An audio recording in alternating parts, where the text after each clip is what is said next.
I'm all for that. I'm all for that. But listen, on the healthcare front, we've got to address it head on. We've got to make sure we've got flexibility in our insurance coverages so that people can take their insurance with them if they lose their job, they switch jobs, or they retire. Okay? It is high time that we control our own insurance.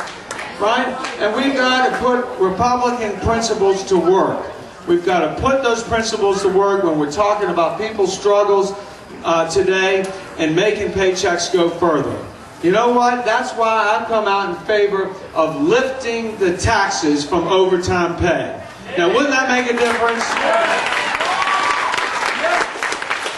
Especially for our public safety employees who put in a lot of overtime. That's going to be a huge benefit. And we'll help those paychecks stretch and go further. But at the end of the day, it is our free market principles, it is our belief in the ingenuity in this country that is going to set us back on track. You know, we've got the second highest business tax rate in the industrialized world. Can you believe that? Can you imagine if we did what Ireland did and reduced our corporate tax rate to 14%? We'd have businesses flocking in here to set up shop. You know, and we're still the economic leader of the world, but how much more could we do if we would get sensible and believe in our free markets and believe that the government didn't always have the answer? Okay, and that's what we're up against. Nancy Pelosi, Harry Reid are in a negotiating room right now, and they've got their negotiators of Barney Frank and Chris Dodd in there negotiating to expand government by 1,000 times. I mean, it is unbelievable that every time you turn around, they've got an answer, and that is bigger government. Well, I tell you, we're not going to let that happen, okay? And we're going to stand up, and I'm going to go back up to Washington tomorrow to make sure that we fight, and we fight for the middle class in this country, because it's high time that our party raise its hand and stick up for the families of Virginia and America.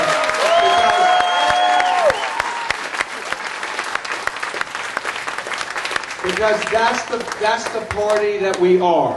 Okay? Let's stop allowing the media and the left-wing press and organizations from painting us something that we are not. We're the parties that stick up for the middle class.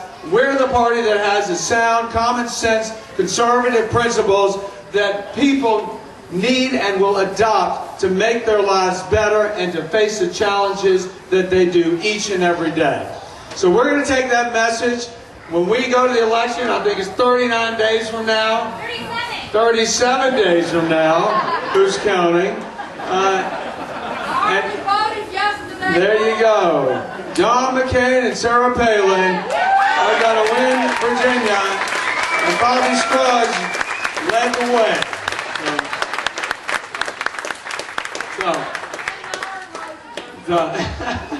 So listen, I was, just in closing, some of you may have attended the restoration celebration of Montpelier a week and a half ago in Orange County.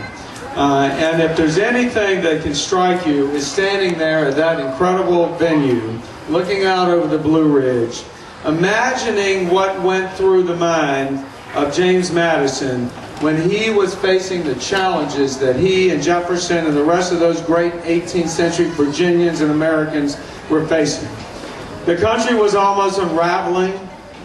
We had people much more inclined to be loyal to their city or their locality or their state than they did to this new nation called America. And you know what? Sometimes it seemed like it couldn't happen. Sometimes it seemed like that it just wouldn't work. But that unassuming hero, that unlikely hero of James Madison led the way.